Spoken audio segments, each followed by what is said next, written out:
Yeah. Yeah. Evening this time. Yeah. Well, let's get rolling. My update is very short. I'm just busy writing up the proof on the trace as consensus work. So that's what I've been doing. I've been a little distracted because we had a family emergency, kind of health issue. And also I've had my eye on the redemption process, which completed yesterday. Ooh! Nice. Cool. Yeah. Hope everything is okay on your end. Thanks.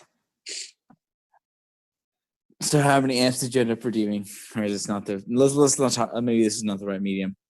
Yeah, not the right medium. Okay. So on my end, Carl and I have been kind of refactoring the Casper code and, basically like starting to think about how to like give the validator a little more agency. Like right now, the validator is a pretty passive thing. Right. That just like calculates safety and like it like makes a bet based on like its view. Only kind of when asked externally. Uh-huh. So we want to kind of refactor things so that the validator maybe will down the line be able to decide when to make bets.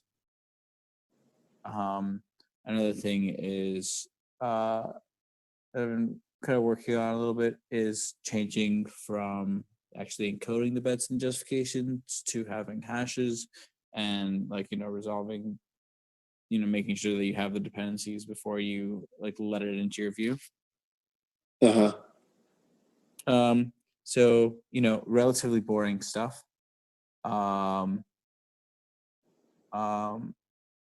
the research front, not too much, I guess, has happened. I've Carl and I started working on a doc with like a bunch of the kind of like possible avenues for efficiency gains and VM replication strategies. Uh-huh. But also definitely don't have too much to share there. It's Vitalik saved the day with a solid update.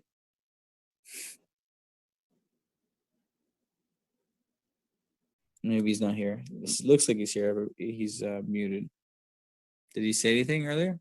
He did, yes. Cool. Vitalik, are you... I'm here. Okay. Any updates? Yeah. Hold on, I'm just trying to move to a place that's quieter. Yeah, okay. Can you hear me now? Yes, we can. I can hear you. Okay, so updates from my side probably are that, first of all, I did a bunch more work on the Casper contract, and it has all of the features that I'd like it to have at this point. So you probably might have seen it on the Ethereum Reddit. I can actually post a link right now. Cool. Go for it. Hold on.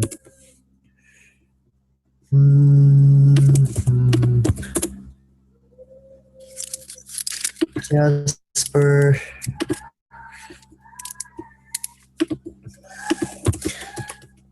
Where are we now? And there it is. Sweet.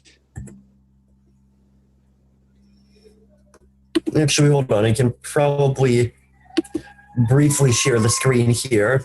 So this is just like a very quick walkthrough. Okay.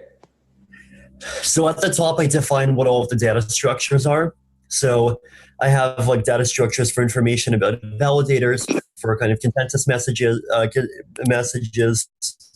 various constants. Then there's a function for basically initializing the contract that just sets a bunch of variables. Then the next one over here, initialize epoch, which basically you would call at the start of every epoch, so at the start of every 100 blocks. And all this does is it has, I mean, first of all, it sets the current epoch number. Then over here, it has some logic that basically says if there have been enough commits, then and if the consensus knows about the commits, then increment the dynasty, which basically means switch the validator set. And this is what allows the validators to join and leave. Then over here, what I have is I have the total rewards for the kind of rate that determines the rewards and penalties that validators gets computed from the square root of the total size of the deposits. So that's a mechanism that I think I've talked about in the channel a bunch of times. So the idea would be that if, let's say there's 1 million ether deposited, then the kind of equivalent of the block reward would be about 1/8 of an ether right now. If it goes up to 10 million, then the block reward would go up to about 0.4 ether. So basically, every time if deposits go up by a factor of 4, then the total rewards go up by a factor of 2, but the rewards per validator go down by a factor of 2. Then here's just a function for joining the validator set. Then here I have a function for basically logging in and logging out. So this is some fairly complicated logic, but the idea here is just for purposes of kind of computing the justifications inside of consensus, I have to do basically maintain this kind of two-dimensional data structure two two-dimensional data structures. One of them says, did the validator at this index already make a repair at this of this hash? And the second data structure was this validator logged in or logged out during this dynasty? So this is just maintaining that. Then over here, deleting a validator, this is just like a convenience method that gets called by other methods. Then withdraw, so withdraw basically takes your money out and deletes the validator. Then this is another helper function and basically checks whether or not a validator can participate in some epoch. So you notice it basically you have a bunch of auxiliary variables here, start, end, and then it checks against this two-dimensional data structure. This is the function for processing a prepare. So the kind of thing, one of the big things I finally added in last week is I added in the validation code mechanism. So this is where validators have the ability to specify whatever code they want, and basically as a signature verifier. So instead of just being stuck with elliptic curve signatures or being stuck with some other algorithm, you can basically put whatever algorithm you want into a piece of code, and then that code gets called. Cool. So the place where you actually do that is over here, right? So over here, notice you say validation address. So this address is supposed to have a piece of code already added. And then this line of code over here, what it does is it goes to the purity, is that there's an address called the purity checker. And a purity checker is basically like a library that extracts the code of this address and then basically makes sure that that code has no operations in it that read or write from the state. So it still represents a pure function.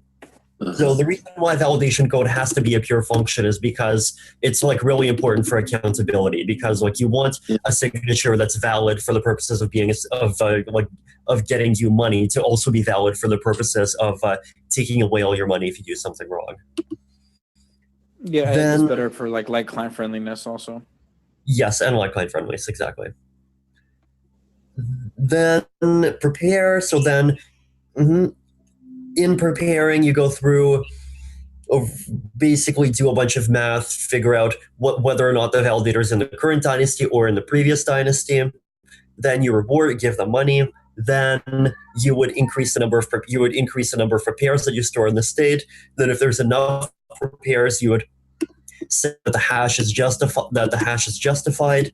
And then at the end here, you would just log the repair. Right. Then you have a function for processing a commit, and a commit also check the signature, check that you're in the right dynasty, and then if sufficient commits have been made, then you store the committed as true. Then over here, you have the slashing conditions. So there's 4 slashing conditions. One of them is for like making 2 prepares in the same epoch. One of them is making a prepare and a commit that are inconsistent with each other. One is making an unjustified commit, and one is making an unjustified prepare. Now, I have a bit of complicated logic here. Basically, the purpose of this logic is that you need the slashing condition says that a prepare has to be justified by 2/3 prepares that are an nth degree, whose hash is an nth degree ancestor of your hash, and basically just like verifying the hash ancestry and allowing people to kind of prove to the contract the hash ancestry is what requires some of these special functions. And then, Great. yeah, that's basically all there is to it. Sweet. This is awesome, V. Yep. It's way better than it was like 6 months ago. Oh yeah, totally. yeah. This is great. Yeah, the structure hangs together very nicely now. And you know, I think it's good. It's interesting to think about the trade-off between, you know, computational efficiency and certain abstract game theory goals that we might have. Mm-hmm. And to think that maybe, I'm not sure if it's possible, but maybe it would be cool if we could use gas to make those trade-offs sometimes. But in this case, I think you know, just having the simplest thing possible is like the goal. Yeah. Have you looked at the gas consumption of everything? Yeah, I have. So the gas consumption of a prepare is about 90,000. The gas consumption of a commit is about 80,000. And I did the math, and basically it's a break even roughly around 1,000 ether. Sorry, what do you mean? You mean break even in the sense of? In the sense of the reward, your rewards are equal to the transaction fees you'd have to pay. So the revenue to cover the fees would be 1,000 ether for what how much how for how, yes, for exactly. how long? Yeah. For like 6 months. As in just like the revenues that you get. No, this is like ongoing. So ongoing revenues cover ongoing fees. Yeah, no, but you didn't mention like what interval the 1,000 ether before. Oh, the 1,000 ether is your deposit. It doesn't matter what their interval is. Oh, sorry. I thought you were saying that's the amount of revenue you needed to cover the fees. Yeah, I did. Well, like by revenue, I mean like ongoing rewards from preparing and committing, and the fees are ongoing fees from preparing and committing. Yeah, but the fees are a function of the number of other validators in the pool. Oh, you mean transaction fees? No, right. I mean issuance also, right? Right. Yeah. Well, no, issuance is a function of the total amount of ether deposited. So here I'm assuming. So the 1,000 ether figure is assuming a total of 10 million ether deposited. Oh, okay. Okay. Now I'm starting to get what you're saying. Okay, and this is without any gas discounts. This is just like normal. Correct. No gas discounts. Right. You know, but those gas numbers don't sound too bad at all. Yeah, totally. They're fine. I did end up having to spend a bit of extra time on optimizing, and I can probably spend a bit more time, but that'll wait until a bit later. How about gas for computing payouts? Also trivial, right? Yeah. Gas for getting payouts, yeah, it should be trivial. So wait, out of the 90,000. What was that? No, go ahead. I have a question, but finish your thought. I was just saying, out of the 90,000 gas, the distribution is pretty simple. It's 1/3 goes to, so 30,000 goes to just the size of the transaction.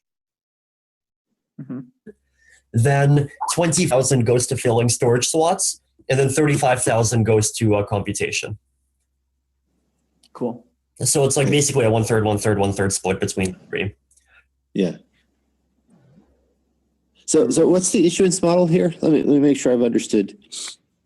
So the issuance model basically is if you prepare or you commit, then you get a reward which is proportional to the amount of money that you have, and inversely proportional to the square root of the total. Oh, okay. No, total amount of ether deposited. Yeah. Okay. That's what I thought you were saying. I thought I was. So in this version of Casper, what is the total issuance, the sort of the whole issuance perspective? Is there a fixed supply of tokens from the beginning to the end, or do you issue new tokens? It's kind of a variable supply. Proportional to the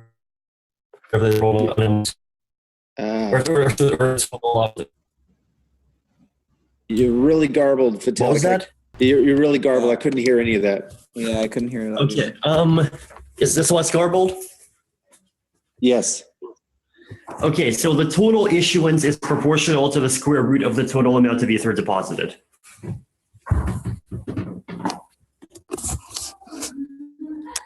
Yeah. So are you worried about the whole incentive for the validators to censor each other because of the divided by square root amount policy? I am. Yeah, but it's like a balance between that factor and the fact that if there wasn't like this, then like first of all there would be too much uncertainty over the amount of deposits, and second, that someone might be able to just brief the system and cut the incentive to participate down below zero.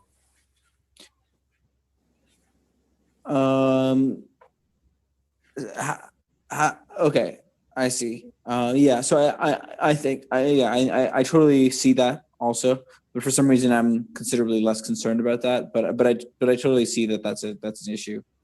Mm-hmm. The thing that I worry about is that issuance might be an unsustainable strategy, but in the short term I think it's fine. Because you can imagine, like, one of the possible ways the world turns out is that everyone uses fiat coins only for smart contracts because like they take off and the trust model is really not that bad for people in practice. I can see that. And then people don't hold either except for gas and deposits.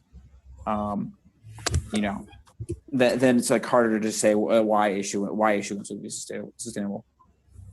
The other kind of mode is that like because Ether is like fundamentally a little bit more secure than any stablecoin will ever be in a smart contract. That like you can just kind of free ride off of that fact and issue forever. Yeah. So it's kind of before, like I'd be happy adding in mechanisms where like some portion of fees would get destroyed and like under conditions of high usage that would sort of counteract the issuance. Yeah, I mean that's not quite as radical as what I'm hoping for, but I hear you. Basically because you want stability. But if you want stability, you can also achieve that with, say, an insurance policy where basically the consensus protocol, like, just saves fees for a rainy day.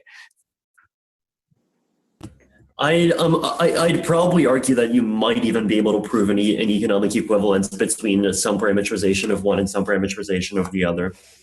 I'm not sure about that actually, because there's only like you can't accomplish everything that you can accomplish with issuance without issuance, just on a transactional only basis. Right, that's true. So I think the idea is that with the insurance approach, the protocol has to get the fees first before it can use them for a rainy day. Whereas here, I'm assuming that like the rainy days can come first and the fees can come second. Mm-hmm.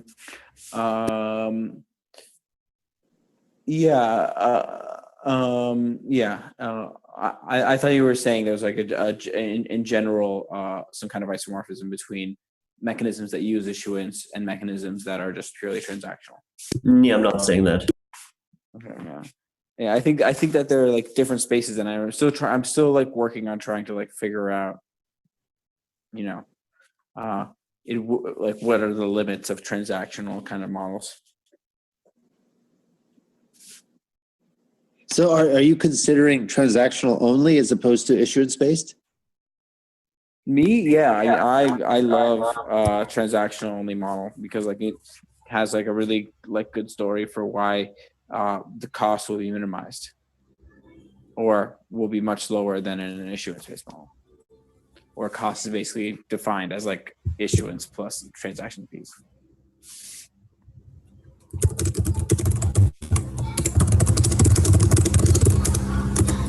Interesting. I also think that the transaction fee only model really nicely aligns the incentive of validators and users, because like validators get paid by users and they have a, like it kind of matters more whether if a user leaves in that model.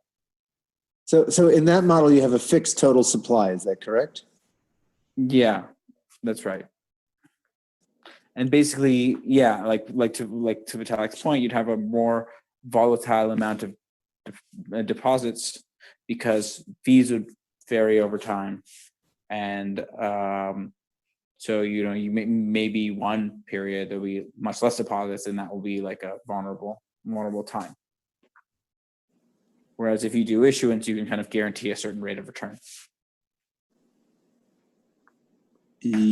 Sort of, but then there's a kind of inflationary pressure that's and that's this kind of the sustainability question that I was asking about. Right, that's what I'm saying. So you can't actually guarantee a rate of return because inflation is. Well, you can, subject to some assumptions,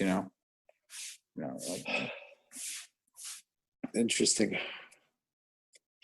I mean, Bitcoin's been doing issuance for a long time. Right. It said the president, it says you can, right? Although like they also famously have 21 million coins that will ever exist. So, there is a certain amount, that extent to which cryptocurrency people have finite supply. I mean, I'm definitely not attached to it. I just don't think issuing to miners is necessarily the best idea from the point of view of like, how best to spend money for the community collectively. Agreed. I mean, I guess if it's asymptotic, right, then, why can't you convert every transactional model to an issuance model as long as the issuance is asymptotic? Because like issuance. So here's what you can do: you can convert an issuance model to a transaction model where everyone for some reason willingly transacts in proportion to their balance to send to the target of the issuance, whatever amount is necessary. So it's like, so if you had like this kind of like really efficient voluntary taxation, then that would be like maybe equivalent to issuance. That's interesting. I have to think about this a little bit. So one of the I think maybe the main difference is whether or not the supply increases or not. But But I guess that's kind of what I was saying. Is like if you know up front that issuance is asymptotic, then effectively you have a fixed supply, right? Well, no, you have a growing supply until it's just bounded, just growing and bounded. Right, but you know that there's some point in the future at which point it doesn't grow anymore. Well, I mean, yeah, and at that point it will become fixed supply. Right. Interesting. But usually when I think about when I'm saying transactional, what I'm really thinking about is basically like this kind of like microeconomics world where I'm not allowed to use monetary policy. I'm only allowed to like design, different types of like contracts and auctions and stuff like that. Okay, I see. So it's a local knowledge system as opposed to local knowledge, but also super characterized by the fact that I don't get to use monetary policy. That like money is just like kind of exogenous. Yeah. Understood. Interesting. I have to think about this a lot. Yeah, it's an interesting design space. Yeah. Any comments, Vitalik? I mean, I feel like we've talked about this a bunch of times. I think it would make sense to try to come up with some more principled economic model for it eventually, but like that's, at least for me, it's on the back burner, but probably still worth returning to at some point. Yeah, That makes sense to me as well. Cool. If these are all the updates, we can yield back the remainder of the time. We only haven't heard One from other. go on. Yeah, Carl. Oh yeah, sure. I can give a quick, pretty mundane update. Working with Vlad, also spent some time digging through Pytherium. We're essentially going to implement the fork choice rule and the minor rules in Pytherium, just because then it can serve as a reference client. And then also the recent version of Dev P2P supports Python 3, which is nice because Viper is Python 3. So I'm hoping that will not have too many bugs. So I'm going to move the Casper daemon to Python 3. So hopefully it's not too hard. I tried doing it before, but got stuck with Dev P2P. And then finally, the Casper Ethereum/Casper repo is online. So that's cool. Which has the daemon and the contract. Sweet. Yeah. One other quick update from my side is that I managed to implement the one-dimensional version of the erasure coding data availability thing. Though probably just to keep today short, I probably want to look over it for a few more days and then maybe cover it in next week's talk. Cool. Super cool.